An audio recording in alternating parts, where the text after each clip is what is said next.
สวัสดีท่านผู้ชมทุกท่านเนาะวันนี้พบกับข้าพเจ้ากรกันสัญญาบันอีกเช่นเก่าเช่นเคยเนาะตัวนี้ก็คือเข้าสู่บรรยากาศของทริปท่องเที่ยวอ่าเชียงใหม่เนาะก็คือตอนนี้เฮากำลังกินข้าวแล้วเนาะหลังจากมื้อผ่านมาที่ว่าเฮามาฮอดเชียงใหม่แล้วก็สิมาสัมภาษณ์เนาะตัวแทนปุ๋ยเกษตรนานู่นรายใหญ่ทั้งเป็นว่าคณะของบริษัทเนาะที่ว่าเพิ่นก็ร่วมท่องเที่ยวของเฮา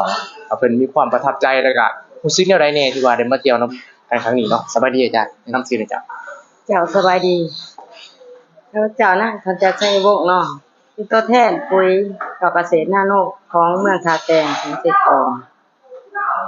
มื้อนี้ก็ดีใจหลายที่ได้มาเที่ยวเชียงใหม่ถือว่าประทับใจหลายที่ว่าได้มาในครั้งนี้ครั้งแรกที่ได้มาในบริษัทเพิ่นเนาะแต่ว่ามาส่วนตัวก็เคยมาหลายเทื่ออยู่แต่ว่ามาทางบริษัทเฮานี่ก็มันจะแตกต่างกันกับเฮามาส่วนตัว ไปส่วนตัวต่างกันเนาะ แม่นก็ภูมิใจหลายอย่างนับตั้งแต่เดินทางมาเนาะมื้อครั้งแรกเฮาก็มานอนอยู่ขอนแก่นแล้วก็วันที่9เฮาก็มานั่งเครื่องบินมาฮอดเชียงใหม่ก็ถือว่าม่วนซื่นหลายแต่ว่าทีมงานที่มานำก็โอ้ภูมิใจหลายที่ว่าเขาเจ้าบ่เคยมาน่ะ พิเศษแม่นเฮามาทีนี้เฮาขี่ยนต์แม่นบ่ แม่นเฮาขี่ยนต์สุดนี้เฮาคือว่าในบริษัทของเฮาครั้งแรกที่ว่าเพิ่นพาขี่ยนต์มาเนาะ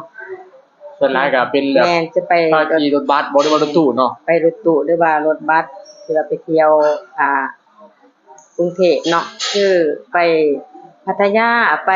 จันทบุรีก็มีแต่ขี่รถบัสแต่ว่ามามื้อนี้เพิ่นพาขี่เครื่องบินมา30คัน โอ้ที่ว่าเป็นโปรโมชั่นที่ว่าใครได้มาชุดนี้ที่ว่าคุ้มแฮงเนาะ แม่นคุ้มเนี่ยคุ้มเกินคุ้มเลยนะคือว่าผู้มานำเฮาก็คือว่าภูมิใจแฮงที่ว่าได้มาแบบนี้ วันนี้ ในบางกลุ่ม สถานที่ท่องเที่ยวที่เพิ่นพาไปนี่เป็นจังได๋สถานที่ท่องเที่ยว สถานที่ท่องเที่ยวแต่ละบ่อนก็โอ้ยเนาะม่วนหลายคือว่าเฮาได้มาทั้งได้ม่วนทั้งได้บุญได้ขอพรแต่ละบ่อนคือเพิ่นพาไปลอยสุเทพเนาะเมื่อวานนี้เนาะไปลอยสุเทพแล้วก็ไปวัดอยู่อ่าหยังตะบันแดงเนาะ ตะวันแดง โอ้ยสุดยอดเลยตอนนั้น เป็นสถานที่แบบบันเทิงเพิ่นเนาะ แม่นหันมันถึงเพิ่นงามหลาย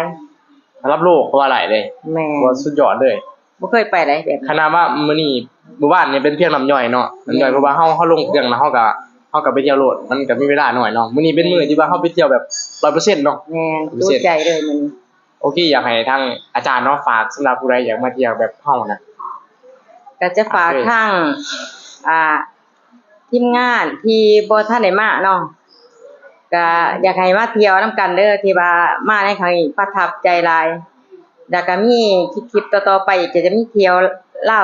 วแล้วก็เที่ยวจันทบุรีก็ยังอยู่เนาะยังโปรเพิ่นอยู่เชิญชวนมาเที่ยวนำกันเด้อม่วนหลาย